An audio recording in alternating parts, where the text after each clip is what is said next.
I think he's recognized as one of the most evil humans to ever walk the face of this earth. Right. And, for my grandparents' generation, he was the embodiment of evil.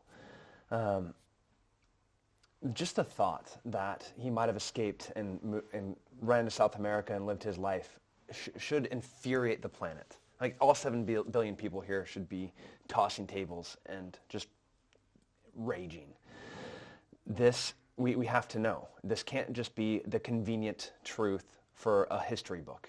That's the wrong answer. It can't be the convenient closure for an ugly war and the start of the Cold War.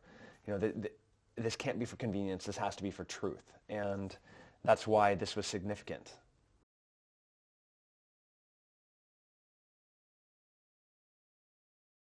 Well, I think, first of all, we just simply can't ever forget the Holocaust and that there was one man behind it. And anything connected to his life, the facts, just can't be forgotten. Because if we do forget it, it will occur again. Yeah. But for me, on a personal level, I was surprised how sloppy the history of this was, Hitler's disappearance. That we've simply accepted secondhand witnesses, nonsense, missing forensics and the rest of it. And people say definitively he died in the bunker and that's the end of the story. And anybody who believes different entertains conspiracy theories. Well, having looked at the evidence, it's clear to me there is none. And it's clear to me he could have got away. And I think we owe it to ourselves as human beings to deal in history and the facts. Otherwise, we get completely lost. And so this has been, for me, a wonderful voyage, a personal voyage of retracing this history. I mean, there are parallels from a journalist to a historian to and investigators. To an investigator. I think we had to put on different hats at different times through the course of this investigation. Sometimes I had to be an interviewer, an interrogator, as part of the course of being the investigator. And then sometimes you had to take a step back and look at these FBI files that are, 75 years old.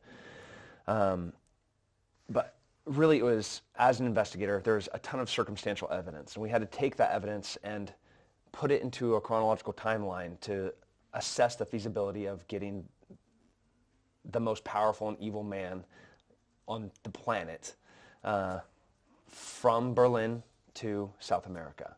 And whether it's you're wearing a historian hat, you're wearing the investigator hat, or you're just being a journalist looking for sources, you're just trying to find the truth.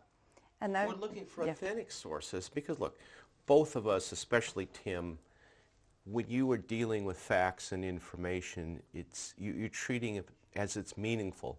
If he's going to knock a door down and shoot somebody on the inside, it better be the right person. As a former intelligence officer, if you're calling in airstrikes, you better sure your information is good.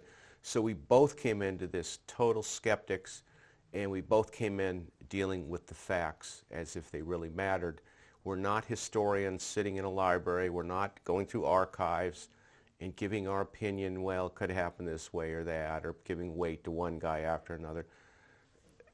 We treat facts as if they matter.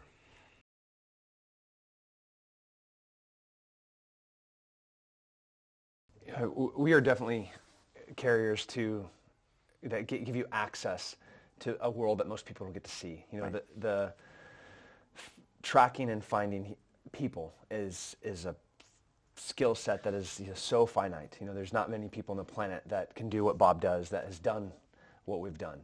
And Bob put together a team of truly the most talented people in the world to do this job. And this team, as we treat it like a mission. Yes, it's a story.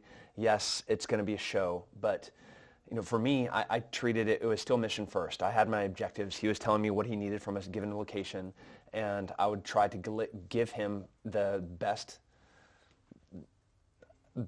reliable intelligence or information, proof, facts that I could get access to. You have no emotional attachment to any of this, to a truth or to a bias, and you always assume you're wrong until new proof comes along, and then you reassess. And the only thing you really care about is the truth, and not about the cameras, and not about the locals or the rest of it. And everybody, as Tim will tell you, you assume they're lying to you unless they can prove some something that would say otherwise.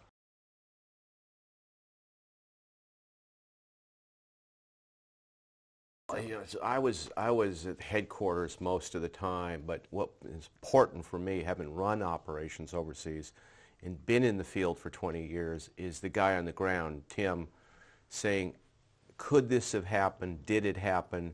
What does it look like there? Because my opinion back at headquarters is very secondary to the guy on the ground, because he's the trigger puller. He's got to tell me whether he's got a good shot or not. So, I mean, I've worked with the military for years, and it works very well together. We know our places. The team, it was complex. We had a lot of very strong personalities, a lot of very talented people, a lot of Class A, or Type A personalities. Bob's one, I'm one. But we were able to work very efficiently, even with the conflict, even with sometimes the fighting that we did within the team. It ended up to be a good thing and a blessing in disguise, because we were checks and balances of each other, and the final product, which was the information, ended up to be very, very, very Well, it's like dealing with quality. cops. I worked with a cop at headquarters. He was a war crimes investigator. And he'd say, I can't take that to court, that evidence. I said, I know you can't take it to court. You can't put it before a jury, but what's your gut tell you? Is the intelligence good? Do you believe it? So there was always that dialogue, the intel police dialogue, Right. which gets you closer to the truth. We'll use Bob as an example. The training that he's been to, the experience that he has, I don't think that gut instinct really exists anymore.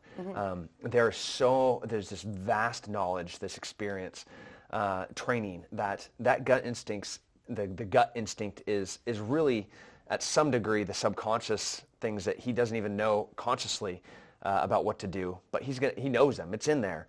And it's been practiced, it's been rehearsed, it's been trained, it's been learned, maybe through pain, maybe through success, maybe through failure, but it's in there. So when you ask a team like this, what does your gut tell you? I mean, that is the gut instinct of the 5, 6, 7, 8, 9 of us, Right. Very accurate.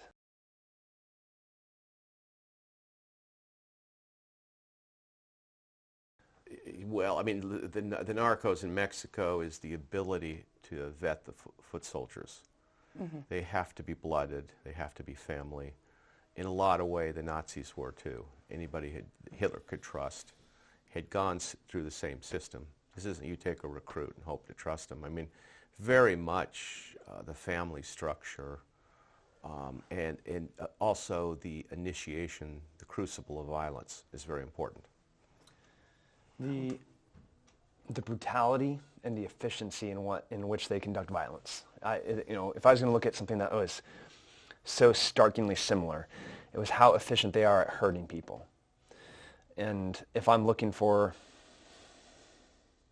a tell, if I'm looking for a clue, if I'm looking for that bit of information, that lead, I'm looking for efficiency. I'm looking where they can take the humanity out of their view. And their vision is just about the fastest and best way to do something, with human life not being a consideration.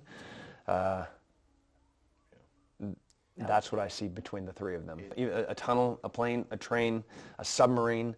The cartels use submarines to ferry up and down, cocaine from South America, Central America into the United States. Anything worth hiding is put underground. Look at El Chapo's escape. Underground. Watching his tradecraft, I think he can stay hidden for a very long time. Yeah, he's wonderful.